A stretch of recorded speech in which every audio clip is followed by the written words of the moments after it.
En fait, ça fait 30 ans qu'ils font ça. Et plus ils nous attaquent, plus on monte. Et en fait, c'est la démocratie. Ah oui. Je veux dire, à un moment donné, on est en désaccord avec nous, on nous combat sur nos idées. Et moi, j'ai envie de dire à M. Dupond-Moretti, venez débattre. Vous savez, moi, on devait débattre ensemble sur BFM TV. Il s'est débiné, il a annulé le débat. Voilà, il avait accepté le débat, puis finalement, il l'a annulé. Donc moi, j'ai envie de lui dire, venez nous combattre sur nos idées. Il faut quand même se rendre compte. Il fait une fixation sur vous. Ouais. Fascination, répulsion, je pense. Alors, qu'est-ce que vous lui répondriez? Vous savez, il y a quelques années, il avait dit qu'il faut interdire le Front National. Il était interrogé sur France Inter, sur le service public, et il a dit qu'il faut interdire le Front National. Ce que je lui réponds, c'est que... C'est le meilleur moyen de nous faire monter. Ce que je lui réponds, c'est qu'il est ministre de la République française, quoi. Et que quand on est ministre de la République française, on ne peut pas insulter des millions de Français en permanence. C'est-à-dire qu'on a le sentiment qu'ils passent leur temps à jeter les Français les uns contre les autres. C'est-à-dire qu'il y a une réforme dont personne ne veut, il laisse les Français s'opposer dans la rue. Il y a un parti politique qui monte, plutôt que de répondre à ses idées, il préfère insulter de pétainistes, d'extrême droite. Alors justement, qu'est-ce que vous lui répondriez ? Et ça choque beaucoup de gens, je vais vous dire, parce que quand ils nous insultent, en fait, moi je m'en fous, j'ai le cuir solide, et Marine Le Pen encore plus. Elle dit quoi, Marine Le Pen, quand il je ne s'intéresse pas beaucoup à Dupond-Moretti, mais quand ils nous insultent, en fait, ils insultent des millions de gens. Ils insultent des millions de Français. Ouais. Le Rassemblement national n'est pas le Front national. Voilà. C'est pour ça que vous avez changé ? Non, mais c'est qu'on s'est présenté à toutes les élections depuis des années. À la création, vous savez, du Front National en 1972, il y avait beaucoup de résistants aussi. Et il y avait notamment M. Bidault, Georges Bidault, qui a été le successeur de Jean Moulin, qui a été le président du Conseil national de la résistance. Or ça n'est jamais abordé. Mais si vous voulez, j'aimerais bien... Moi, je suis né en 1995, donc je ne me sens pas de lien avec Pétain.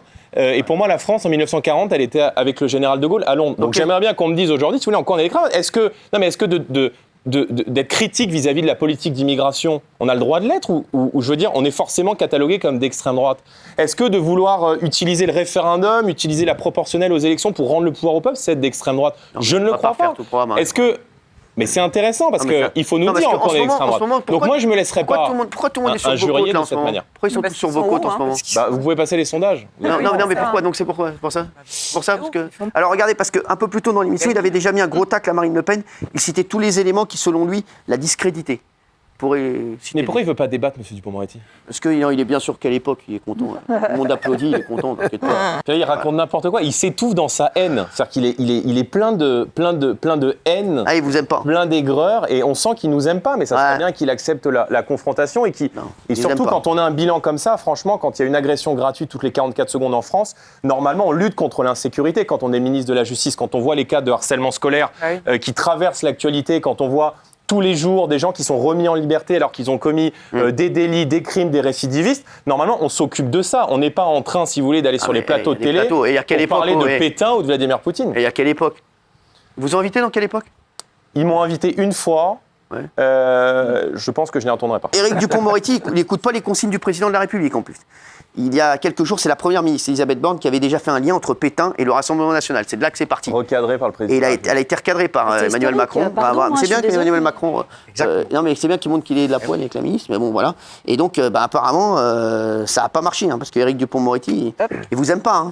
Les gens qui nous regardent aujourd'hui n'arrivent plus à boucler les fins de mois. S'inquiètent quand leur fils ou leur fille prend les transports en commun le soir parce que la situation en matière d'insécurité explose dans les transports en commun et notamment ici en Ile-de-France. Il y a des mouvements sociaux, quand on est ministre de la Justice, un peu. Il y a des mouvements sociaux tous les 4 matins qui paralysent le pays parce que les gens ont le sentiment de ne plus être entendus. Et quand on a des ministres qui disent notre objectif c'est de taper sur le Rassemblement national, mais je veux dire, ils sont pas élus pour ça. On les a pas choisis pour ça. Pourquoi il a été samedi soir dans l'émission? Vous l'avez regardé ou pas? Alors, je suis pas son porte-parole. Non, je ne l'ai pas regardé. Vous avez autre chose à foutre comme moi. Je regarde pas l'émission. Ouais. Vous faites quoi le samedi soir, moi? Vous avez fait quoi samedi soir? Je sais plus, j'étais avec des amis samedi soir. Ouais, donc rien à carrer, quoi. Non, vraiment? Pas du tout. On vous a pas dit après, Éric Dupond-Moretti vous a découpé, tout ça? Non. Non, les gens s'en foutent? Non, complètement. Ah ouais? Ouais, et ils sont vraiment à... Vous l'aviez vu l'extrait ou vous le découvrez chez moi? Je l'ai vu ce matin. Ah d'accord. Ouais, je l'ai vu ce matin. Et Marine Le Pen, elle vous en a parlé ou pas du tout? Mais ça lui... Franchement... Ça lui retouche une, ça va faire bouger. Je pense qu'en 40 ans de vie politique, elle en a vu d'autres et des un peu plus tenaces. Donc elle s'en fout. Et un peu plus épais que M. Dupond-Moretti. Ah oui, donc elle s'en fout. Complètement. Vous en foutez là, que tout le monde se soit sur vos côtes en ce moment? Pour moi, c'est bon signe. Ah ouais? Ouais. Parce que quand vous êtes finalement désignés comme des adversaires par ces gens-là, c'est que vous n'êtes probablement pas si mauvais que ça.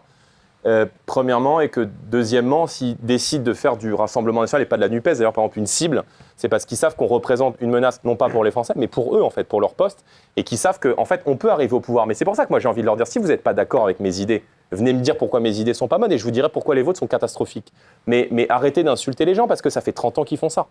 Et continuez, hein. Moi ils peuvent nous... Jordan Bardella, je pense que ça va les desservir. Pourquoi ça vous énerve quand on vous dit que vous êtes un parti d'extrême droite ? C'est quoi un parti d'extrême droite aujourd'hui ? Donc il n'y en a plus en France ? Si, c'est minoritaire. Quelques groupuscules qui prônent la violence. Je pense que l'extrême droite, dans l'histoire, ça correspond à une définition bien précise. L'extrême droite, c'est le rejet du parlementarisme, c'est l'éloge de la discrimination, c'est l'éloge de la violence, c'est le refus du débat démocratique. Je pense qu'on ne correspond en rien à tout cela. Mais avant, c'est ce qu'on avait dans la tête. Donc c'est parce que vous avez changé de nom. C'est comme si on prenait des granolas, mais on dit c'est pareil. Et si vous vous étiez trompé ? Ah ouais. Et Zemmour, il est d'extrême droite ou pas ? Ouais. Non, je crois pas. Je le trouve aujourd'hui, il n'y a pas de parti d'extrême droite. Le grand remplacement, c'est pas d'extrême droite ? La notion de grand remplacement. Le droit du sang. Et Giorgia Meloni, elle est d'extrême droite. Alors, il y a poser une question à la fin. Je veux bien, mais... Dites-moi.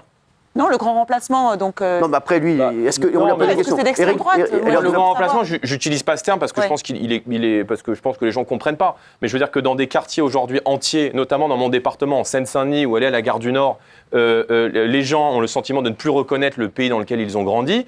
C'est une réalité. Et je vous mets au défi de me dire que quand vous êtes à la gare du Nord, vous vous sentez en sécurité. Est-ce que vous allez vous balader en jupe Jordan à la gare du Nord à 23h Jordan Bardella. Évidemment que non. Juste, Jordan Bardella, alors parle pas eux pour prendre des jets privés, ils vont pas à la gare du Nord. Hein, je te le dis.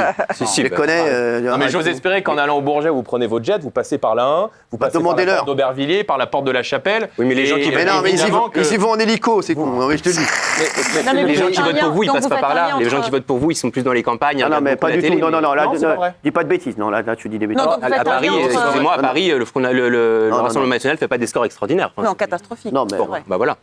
Oui, à Paris, oui. Il n'y a pas que Jordan. Il n'y a pas que Paris, en fait. Jordan Bardella. Qu'est-ce que vous diriez à Éric Dupond-Moretti, comme ça on clôt le débat parce qu'il... Je lui dis des bâtons, en fait. Des bâtons. Faudrait je l'appelle à retrouver un peu de courage. BFM TV nous avait fait une proposition de débat, donc peut-être qu'on pourra débattre de fond. Mais là, c'est compliqué parce qu'il va se retrouver coincé pendant 2h30 où il va devoir justifier son bilan. Et son bilan, c'est qu'il y a un Français toutes les 44 secondes qui est victime d'une agression. Bon, merci d'être venu. Merci à vous, c'était un plaisir. À bientôt, Jordan. Allez.